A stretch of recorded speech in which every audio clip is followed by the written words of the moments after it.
Se le llamó en algún momento uno de los pulmones más importantes de todo el planeta Tierra.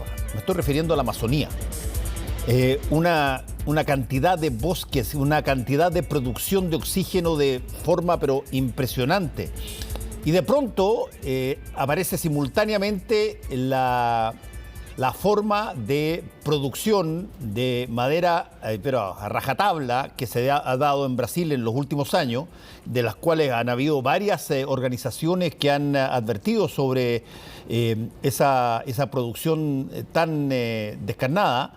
Bueno, antes de todavía asumir su posición como nuevo presidente de Brasil, Lula da Silva, que ha sido muy crítico con el presidente Bolsonaro de la forma de enfrentar justamente este tema de los bosques y del cambio climático, ha empezado a poner un poco más de presión sobre justamente lo que se pretende hacer en materia de recuperar este pulmón que alguna vez se creyó que era invencible y que nunca jamás iba a terminar.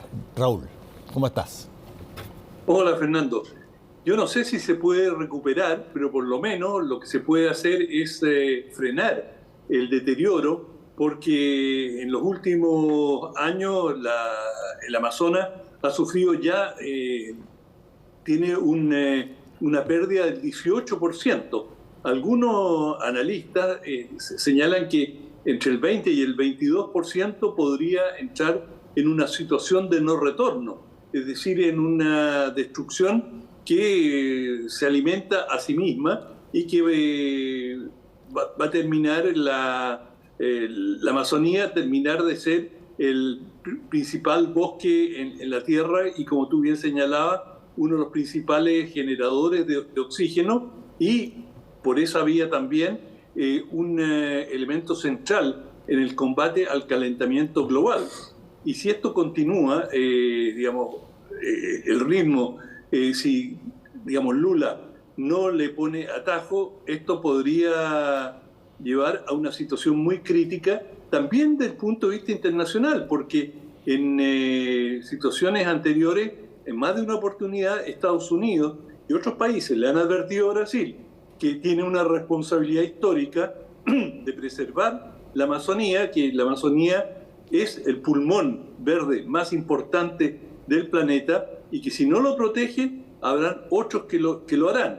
Y esto ha causado mucha urticaria, mucho malestar, especialmente entre los militares brasileños que en estas advertencias han visto una amenaza a la soberanía del Brasil. Y un poco la respuesta a estos temores es decir, bueno, o la cuidan ustedes o la van a cuidar otros.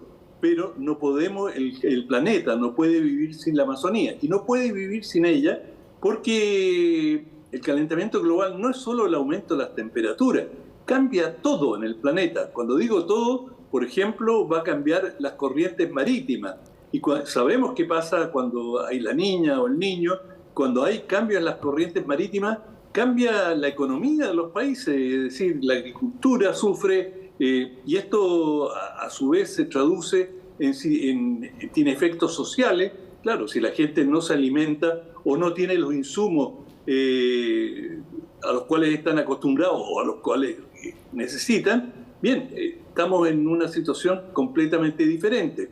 Por lo tanto, hay una expectativa enorme sobre qué va a hacer Lula apenas asuma. Y él ya ha prometido algo muy importante. Dice, voy a llamar a una conferencia internacional para debatir sobre el futuro de la Amazonía.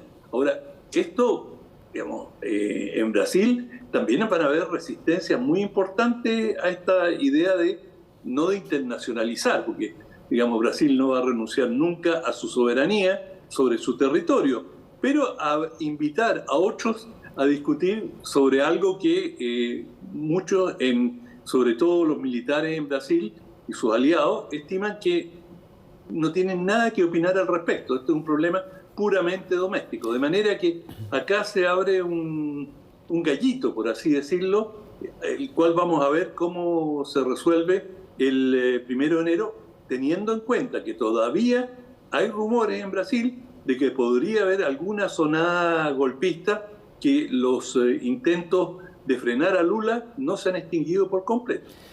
Oye, hay un punto que lo quiero recalcar y preguntarte tu opinión, Raúl, porque yo me acuerdo con el primer gobierno de Lula, también salió Estados Unidos y otros países, particularmente europeos, a plantear este asunto de que, oye, hay que cuidar la Amazonia porque es el pulmón y todo lo demás.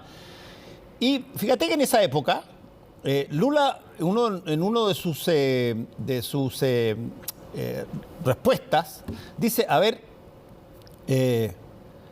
no cuesta nada pedirle a un tercero que cuide los bosques después de que ha depredado todos los bosques propios. Y claro, aquí nosotros usamos la madera, etcétera, y producimos lo que producimos, bueno, para tratar de llegar a algún nivel económico equivalente a lo que son de esos países que lo hicieron de una manera casi igual o peor que la nuestra, y que ahora le piden a los otros que no hagan lo mismo que ellos hicieron para hacerse los fuertes, poderosos y ricos que son. Y en un momento dado se habló, tú recordarás, Raúl, en Brasil, de que si es que este es el pulmón que sostiene buena parte del oxígeno de la Tierra, bueno, debiera chipear todos los grandes países un poquitito para mantenerlo. No solamente era hacer tarea de Brasil, sino que si es que es tanto lo que argumentan que es una situación que nos compromete a todos, bueno, entonces todo, pongamos por lo menos alguna parte de los recursos que se necesita para mantenerlo. ¿Te acuerdas tú de eso?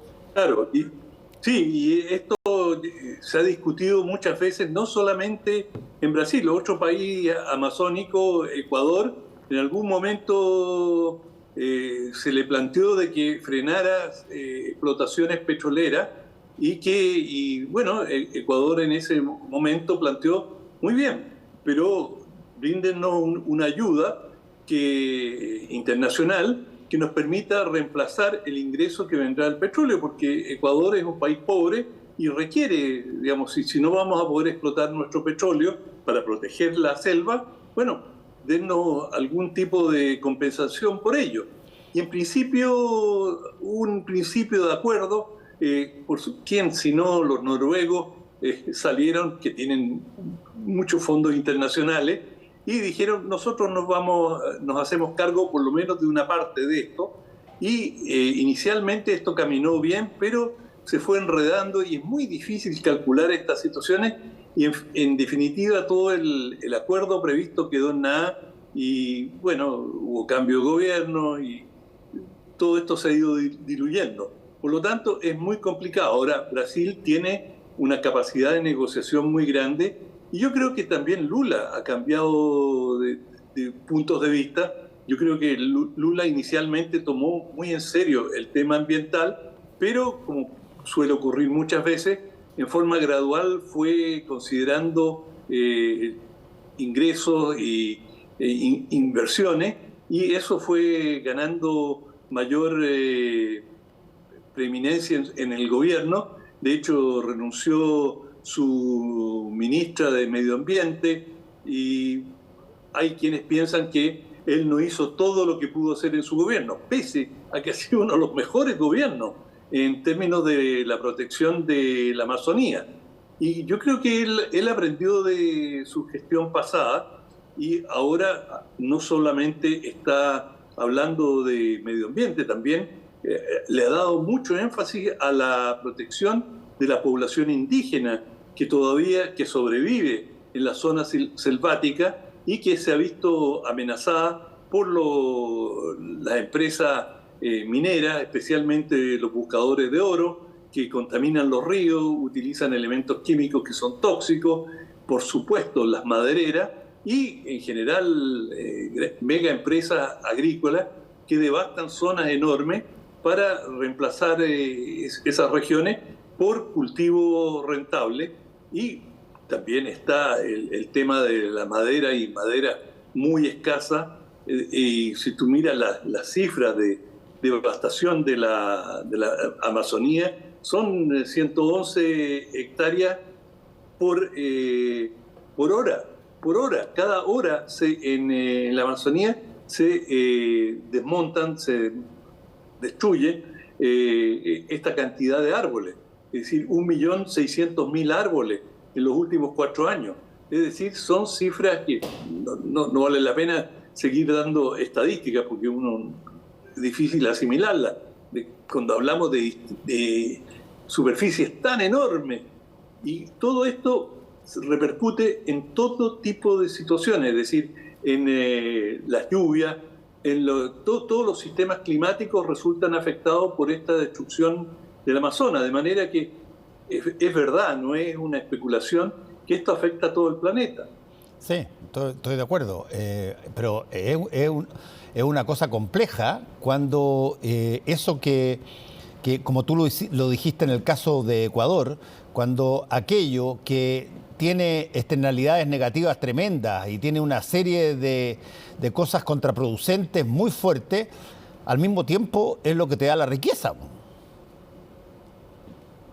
Sí, bueno, ese es el gran reto para Lula, porque es cierto, te da la riqueza, pero también te da la pobreza. Es decir, cuando tú devastas, y lo hemos visto en tantos países, sí. Es decir, en África, países que se han pasado a los monocultivos, es decir, que antes tenían una variedad de recursos agrícolas, llegan a empresas y dicen, no, ¿saben? Lo que a ustedes les conviene es producir algodón. Dejen de tratar de producir todas las comidas. La comida impórtenla, pero produzcan algodón, porque, como le dicen en inglés, estos son los cash crops, es decir, son las cosechas que dan los recursos, la plata al contado. Y muchos países que siguieron esa fórmula, bueno, en algún momento, por un motivo u otro, esa cosecha, fuera el cacao, fuera el café, el algodón, cae en los mercados internacionales y la gente se queda sin nada. Es decir, esto crea una inseguridad alimentaria tremenda.